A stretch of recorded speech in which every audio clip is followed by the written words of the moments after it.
नमस्कार दोस्तों, आप सभी का हमारे चैनल में स्वागत है। तो आज की इस वीडियो में लोग बात करने वाले हैं दोस्तों सैमसंग के गैलेक्सी M12 के कुछ हिडन फीचर्स के बारे में। वीडियो में आगे बढ़ने से पहले मैं आपको यहाँ पे बता देता हूँ कि ये फोन जो है वो सैमसंग के बिल्कुल नए One UI 3.1 वर्जन पे है और Android 11 पे बेस है। तो वीडियो होने वाली है दोस्तों आज की बहुत ही ज्यादा इंटरेस्टिंग और कमाल की। साथ ही मैं ये भी बताऊंगा कि इसमें क्या क्या चीजें मिसिंग है जो कि सैमसंग के जो M21 था उसमें थी और इसमें नहीं है। तो आज की वीडियो होने वाली है दोस्तों बहुत ही ज्यादा इंटरेस्टिंग और कमाल की। साथ ही मैं चैनल को सब्सक्राइब नहीं किया तो प्लीज सब्सक्राइब करके बेल आइकन को हिट कर लीजिए, क्योंकि मैं अपने इसी चैनल पे ऐसे कमाल के वीडियोस को लाता रहता हूँ। चलिए आज की इस कमाल की वीडियो को शुरू करते हैं। तो दोस्तों बेसिकली इस वीडियो को मैंने दो पार्ट्स में रखा है, दोनों ही पार्ट्स को मैं इस वीडियो में ही कवर अप कर दूंगा। पहले पार्ट्स में मैं आपको उन फीचर्स के बारे में बताने वाला हूँ जो कि मैंने One UI 3.1 में नोटिस किए हैं और इस फोन में स्पेशली मुझे वो स्पेशल फीचर्स लगे हैं। और सेकंड पार्ट में हम लोग बात करेंगे कि इसमें क्या क्या चीजें ऐसी हैं जो One UI 3.0 में है लेकिन One UI 3.1 में नहीं है। तो इसमें कुछ चीजें मिसिंग भी है, उसके बारे में बात करेंगे। तो वीडियो को आप लोग लास्ट तक जरूर देखिएगा। सबसे पहले हिडन फीचर की बात करें तो चलिए हम लोग चलते हैं यहाँ पे सेटिंग्स में। सेटिंग्स में दोस्तों सबसे पहला और मेजर जो मुझे यहाँ पे चेंज देखने को मिला है 3.1 में, वो है यहाँ पे आपको जाना पड़ेगा डिस्प्ले में। डिस्प्ले में आपको दोस्तों मोशन स्मूथनेस का एक यहाँ पे फीचर देखने को मिलता है। उसके थ्रू आप यहाँ पे क्या कर सकते हैं कि इस फोन का आप रिफ्रेश रेट को कम या ज्यादा कर सकते हैं। जब आप फोन को सबसे पहले स्टार्ट करेंगे, जो फर्स्ट आपका स्टार्टिंग होगी उसमें आपको 90 हर्ट्ज का रिफ्रेश रेट देखने को मिलेगा, लेकिन उसके बाद आप इसको 60 हर्ट्ज के रिफ्रेश रेट पे भी आराम से सेटअप कर सकते हैं, लेकिन 90 हर्ट्ज रखें। दूसरे हिडन फीचर की बात करें तो वो है यहाँ पे दोस्तों स्क्रीन टाइम आउट। जी हाँ दोस्तों, ये सिर्फ मुझे इसी फोन में One UI 3.1 कोर का जो फोन है बेस है उसी पे मुझे देखने को मिला है। अभी तक मुझे कोई भी ऐसा फोन नहीं देखने को मिला जिसमें स्क्रीन टाइम आउट दोस्तों 30 मिनट्स का है। मैक्सिमम दोस्तों यहाँ पे 10 मिनट का ही था। आप अगर M21 भी देखते हैं जो 3.0 पे बेस है उसमें भी आपको सिर्फ और सिर्फ 10 मिनट्स का मैक्सिमम स्क्रीन टाइम आउट दिखता है, लेकिन इसमें यहाँ पे 30 मिनट्स का कर दिया है। तो हो सकता हो कि जब 3.1 उस फोन में आया तो वहां पे भी हमें 30 मिनट्स का स्क्रीन टाइम आउट देखने को मिल जाए। तो चलिए बढ़ते हैं दोस्तों अपने तीसरे हिडन फीचर की तरफ। तीसरा जो इसका हिडन फीचर है वो है दोस्तों इसका स्मार्ट स्विच। आपको अगर पता होगा कि आप स्मार्ट स्विचिंग के जरिए अपना जो डेटा है वो पुराने फोन से नए फोन में ट्रांसफर कर सकते हैं। पहले आपको ये चीज करने के लिए आपको स्पेशली एक ऐप को डाउनलोड करना पड़ता था, लेकिन अब यहाँ पे सैमसंग ने इस फीचर को खुद सेटिंग्स में दे दिया है। तो यहाँ पे हम लोग चलते हैं सीधा सेटिंग्स में। सेटिंग्स के बाद आपको जाना है यहाँ पे अकाउंट्स एंड बैकअप में। उसके बाद आप यहाँ पे देख सकते हैं कि आपको स्मार्ट स्विच का एक सेक्शन दिखाई देगा। उसमें आप bring data from old device और एक्सटर्नल स्टोरेज ट्रांसफर, आप डायरेक्टली यहाँ से एक्सटर्नल स्टोरेज ट्रांसफर कर सकते हैं, कोई भी हार्ड डिस्क, पेन ड्राइव या OTG के थ्रू लगा के, या फिर डायरेक्ट अपने कंप्यूटर में, या फिर आप ओल्ड डिवाइस से यहाँ पे डेटा ला सकते हैं या फिर यहाँ से आप भेज सकते हैं। तो जब पहले बार आप इसमें क्लिक करेंगे तो ये आपको पॉपअप पे ले जाएगा स्मार्ट स्विच के ऐप पे, आपको उसको डाउनलोड कर लेना है। तो उसके बाद आप जब उस ऐप को सेटअप कर लेंगे तो आपको देखिए इस टाइप का कुछ इंटरफेस दिखाई देगा। देखिए ये ऐप वही है जो स्मार्ट स्विच पहले भी था, One UI 3.0 कोर में भी स्मार्ट स्विच है। मैंने आपको सैमसंग M21 के हिडन फीचर्स में बताया, लेकिन यहाँ पे आपको सेटिंग्स के अंदर ही ये ऑप्शन देखने को मिल जाता है। तो हो सकता हो कि कुछ लोगों को अगर स्मार्ट स्विच एप्लीकेशन के बारे में ना पता हो तो वो यहाँ इस सेटिंग्स के जाके। चलिए बढ़ते हैं अपने चौथे हिडन फीचर की तरफ। अब आप उसको दोस्तों अच्छा हिडन फीचर का है या खराब हिडन फीचर का है ये तो दोस्तों फोन को लॉन्ग टर्म यूज करने के बाद पता चलेगा, लेकिन मैंने इसको 2 दिन जब मैंने इस फोन को यूज किया है 2-4 दिन, तो मुझे यहाँ पे पता चला है कि जो इसकी रैम रोम की कंजम्पशन है, इंटरनल स्टोरेज की कंजम्पशन है, वो यहाँ पे कुछ बढ़ गई है। अब बढ़ कैसे गई है उसके लिए आपको दोस्तों चलना पड़ेगा यहाँ पे बैटरी एंड डिवाइस केयर में। उसके बाद आप स्टोरेज पे जाइए। स्टोरेज के बाद आपको यहाँ पे देखने को मिलेगा दोस्तों, देखिए पूरा इंटरनल स्टोरेज का यूजेस। तो यहाँ पे आपको और किसी पे भी नहीं देखना है क्योंकि फोन ही ऑलमोस्ट खाली है, इसमें मैंने कुछ भी अभी नहीं लोड किया है। सिस्टम में आप देखेंगे तो 12.69 GB का आपको इंटरनल स्टोरेज यूजेस दिखेगा। इस पे हम लोगों का कोई भी इसमें वो नहीं रहता है कि हम लोग इसको मैनिपुलेट कर सकें, ये कंपनी के द्वारा सेट होकर आती है। अब मैंने इसको क्यों चूज किया है ये समझिए। सैमसंग का जो M21 था, M20 है, M20 में तो थोड़ा कम है, M30s है, M31 है, इनमें जो सिस्टम की यूजेस थी वो यहाँ पे मैं आपको बता देता हूँ 11.7 GB के आसपास थी, लगभग 11.5 या 11.25 GB के आसपास। लेकिन यहाँ पे देखिए सीधा 13.5 GB, 12.5 GB से ज्यादा की है, लगभग 1 GB ज्यादा आपका सिस्टम जो है वो इंटरनल स्टोरेज को कंज्यूम करता है इस फोन में स्पेशली। अब मुझे नहीं पता दूसरे फोन्स का क्या कैसे है, लेकिन इस फोन में आपको थोड़ी सी 1 GB कम आपको अपने लिए स्टोरेज फ्री देखने को मिलेगी। तो अब आप इसको अच्छा भी हिडन फीचर कह सकते हैं, खराब भी हिडन फीचर कह सकते हैं, क्योंकि अच्छा इसलिए आपका सिस्टम अच्छे से काम करेगा जब वो ज्यादा स्पेस आपके लिए रिजर्व रखेगा। अब आप दोस्तों इसको अच्छा भी कह सकते हैं, खराब भी कह सकते हैं, लेकिन ये इसकी मेन जो यहाँ पे इसकी मेन एनालिसिस है वो लॉन्ग टर्म यूजेस में ही देखने को मिलेगी। अब दोस्तों जो अगला यहाँ पे हिडन फीचर है वो है दोस्तों यहाँ पे गूगल। जी हाँ दोस्तों, मुझे ऐसा पर्सनली ऐसा फील होता है कि यहाँ पे जो सैमसंग नए नए अपडेट्स ला रहा है उसमें गूगल का बहुत बड़ा हाथ है। ऐसा क्यों है? गूगल ने अपनी पॉपुलैरिटी भी यहाँ पे इंक्रीज करी है और साथ ही में कुछ ऐसे फीचर्स भी प्रोवाइड करें जिससे जो यूजर्स हैं वो गूगल से ज्यादा इंटरेक्ट कर सकें। अब मैं ऐसा क्यों कह रहा हूँ, इस चीज को देखिए आप।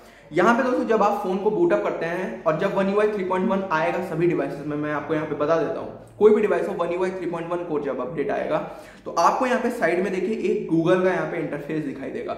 इसके थ्रू आप इजिली दोस्तों न्यूज़ रीड कर सकते हैं, गूगल से इंटरेक्ट कर सकते हैं, डायरेक्टली यहाँ से आप जा सकते हैं जैसे कि आप गूगल ऐप के थ्रू जाते थे। यहाँ पे आप अपना इंटरेस्ट को यहाँ पे अपना सेव करके आप फैशन में जाते हैं, ब्यूटी में जाते हैं, फाइनेंस में चाहते हैं न्यूज़ पढ़ना, आप यहाँ पे इजीली न्यूज़ पढ़ सकते हैं। तो ये मुझे एक फीचर लगा।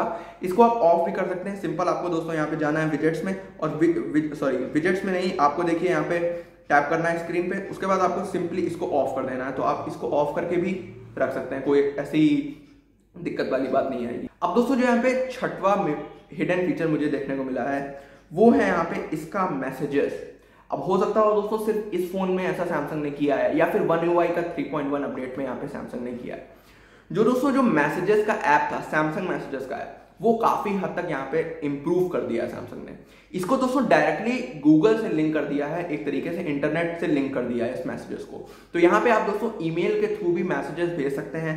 आप यहाँ पे लिंक्स को सर्च आउट कर सकते हैं। अगर आपका गूगल से लिंक है मैसेजेस, आप यहाँ पे images, videos, places, links easily search out कर सकते हैं। ये मुझे काफी अच्छी चीज लगी।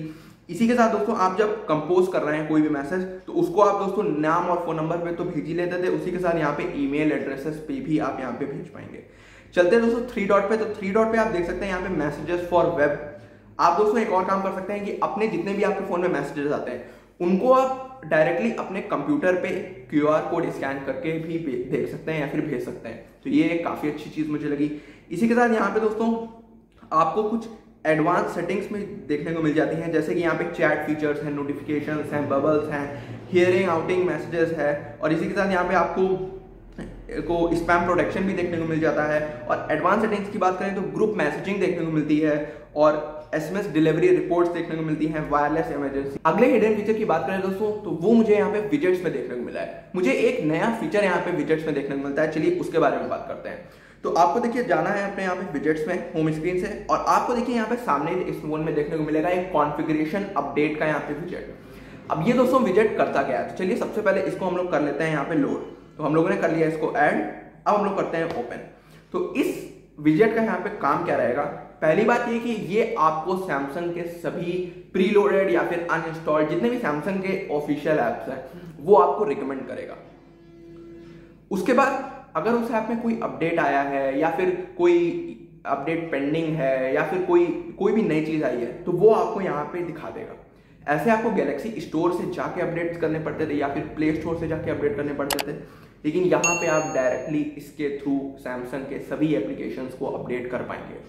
तो यहाँ पे मुझे ये चीज़ काफ़ी अच्छी लगी कि आपको डायरेक्टली अब किसी भी स्टोर के अंदर नहीं जाना है, डायरेक्टली आप यहाँ से सैमसंग के, मैं सिर्फ सैमसंग के ऐप्स की बात कर रहा हूँ, सैमसंग के सभी ऐप्स को आप आसानी से अपडेट कर सकते हैं, ओपन कर सकते हैं, इंस्टॉल कर सकते हैं। अनइंस्टॉल तो नहीं कर सकते बट हाँ अपडेट जरूर कर सकते हैं। तो चलिए बढ़ते हैं यहाँ पे अब लास्ट हिडन फीचर के ऊपर। अभी वीडियो छोड़िएगा मत, अभी ये फर्स्ट पार्ट खत्म हो रहा है, सेकंड पार्ट बाकी है। तो अब चलिए बढ़ते हैं अपने लास्ट हिडन फीचर के ऊपर।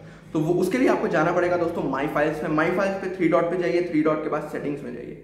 अब यहाँ पे आपको दोस्तों एक ही चेंज मुझे यहाँ पे नोटिस हुआ है जो One UI 3.0 में नहीं था और यहाँ पे है।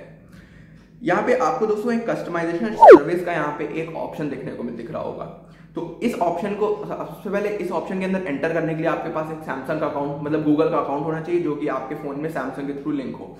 अब चलिए खोलते हैं इस कस्टमाइजेशन सर्विस को। तो कस्टमाइजेशन सर्विस के लिए दोस्तों यहाँ पे हाँ और इंटरनेट कनेक्शन जरूरी है, इस चीज को ध्यान रखिएगा। अब दोस्तों यहाँ पे ये ऐप करता क्या है बेसिकली, देखिए यहाँ पे आपको अपने थ्रू यहाँ पे क्या लिखा हुआ है कि get personalised content based on how you use your phone. तो आप कैसे अपने फोन को यूज करते हैं ये आपको आप पर्सनलाइज कर सकते हैं। अब पर्सनलाइजेशन होगा कैसा, देखिए यहाँ पे आप सबसे पहले तो इस ऐप को ये चीज सेट कर सकते हैं कि यहाँ पे ये वाईफाई के थ्रू सिर्फ चलेगा या फिर मोबाइल डेटा भी कंज्यूम कर सकता है। तो ये भी एक बड़ी बात है किसी भी फीचर को चलाना। इसी के साथ यहाँ पे आप कस्टमाइजेशन सर्विस को अंदर जाके भी ऑन ऑफ कर सकते हैं और बाहर से भी ऑन ऑफ कर सकते हैं। कस्टमाइज एप्स, अब यहाँ पे आपको दोस्तों देखने को मिल रहे होंगे सिर्फ और सिर्फ सैमसंग के ही जितने एप्स हैं वही यहाँ पे कस्टमाइजेबल हैं। बढ़ते हैं यहाँ पे अगले इसी के अंदर एक और फीचर की तरफ, वो है यहाँ पे डेटा मैनेजमेंट। अब आपका फोन दोस्तों आपसे क्या क्या चीजें मांग रहा है, कोई और आपसे क्या क्या चीजें देख रहा है आपकी, आप यहाँ पे कंट्रोल कर सकते हैं। Call messages, search data, browsing history या लोकेशन, इनमें से आप चारों में से कोई भी चीज़ों को ऑफ कर सकते हैं ताकि बाहरी आदमी मतलब एजेंसी सैमसंग जो है वो यहाँ पे आपकी इन चीज़ों को ना देख पाए। बस यहाँ सैमसंग की बात है, बाकी आपका फ़ोन सिक्योर है। चलिए बढ़ते हैं अब आगे। तो यहाँ पे आपको देखने को मिलेगा पर्सनलाइज्ड डेटा। पर्सनलाइज्ड डेटा का क्या मतलब है? पर्सनल डेटा, आप यहाँ पे अपना जितना भी पर्सनल डेटा है वो यहाँ पे डाउनलोड कर सकते हैं। किस चीज के पर्सनल डेटा की मैं बात कर रहा हूँ? मैं बात कर रहा हूँ कि जो पर्सनल डेटा सैमसंग ने आपसे लिया है, क्योंकि बहुत सारे डेटा ऐसे होते हैं जो सैमसंग पर्टिकुलरली हम लोगों से लेता रहता है, जैसे हम लोग सैमसंग का अकाउंट बनाते हैं। ये दोस्तों सच बात है, इसमें घबराने की कोई बात नहीं है। लेकिन यहाँ पे आप देख सकते हैं, जब आप यहाँ से ले लेंगे कोई भी आप डेटा चेक कर सकेंगे तो सैमसंग को भी पता रहेगा कि हाँ हमारे ऊपर भी कोई वॉच कर रहा है। तो यहाँ पे आप उस डेटा को डाउनलोड कर सकते हैं और 3 दिन के अंदर आपके पास रिपोर्ट आ जाएगी कौन कौन सा डेटा सैमसंग देख रहा है। चलिए दोस्तों, यहाँ पे हमारा पार्ट फर्स्ट खत्म होता है। पार्ट सेकंड की बात करते हैं, छोटा सा पार्ट है, इसको भी आप देख लीजिए। इसमें आपको क्या क्या नहीं देखने को मिलता है जो कि 3.0 में था। सबसे पहली बात, यहाँ पे वाईफाई कॉलिंग आपको नहीं देखने को मिलती है। आप अगर यहाँ पे फोन ऐप में जाके अपने चेकआउट भी करते हैं अपनी वाईफाई कॉलिंग तो वो आपको शो नहीं होगी। दूसरी बात, आपको स्क्रीनशॉट का एक यहाँ पे ऑप्शन कम कर दिया गया है, वो है पाम स्वाइप टू कैप्चर। जब आपने मेरी पिछली हिडन फीचर की वीडियोस देखी होंगी तो उसमें आपने देखा होगा कि आप पाम स्वाइप करके भी स्क्रीनशॉट्स ले सकते हैं। पावर यहाँ से तो आप स्क्रीनशॉट ले ही सकते हैं पावर की और वॉल्यूम डाउन से, लेकिन पाम स्वाइप का यहाँ पे फीचर हटा दिया है। तीसरी चीज कि आप जब दोस्तों यहाँ पे आप सेटिंग्स में जाके आप अपने जाते थे यहाँ पे बायोमेट्रिक्स एंड सिक्योरिटी में, तो आप देखते थे कि यहाँ पे आपको एक फीचर देखने को मिलता होगा स्मार्ट लॉक। तो स्मार्ट लॉक का फीचर यहाँ पे सैमसंग ने इस फोन से अभी हटा दिया है। मुझे नहीं पता कि 3.1 में मिलेगा या नहीं, लेकिन इस फोन में ये फीचर नहीं है। तो चलिए दोस्तों, फिलहाल आज की इस वीडियो में इतना ही। अगर आपको वीडियो पसंद आई हो तो लाइक करना मत भूलिएगा। साथ ही में चैनल पे नए हो तो चैनल को सब्सक्राइब करें, बेल आइकन क्लिक कर लीजिएगा, क्योंकि आपको ऐसी कमाल की वीडियोस चैनल पे देखने को मिलती रहती हैं। चलिए अब लोग मिलते हैं ऐसी कमाल की नई टेक वीडियो में, तब तक के लिए नमस्कार।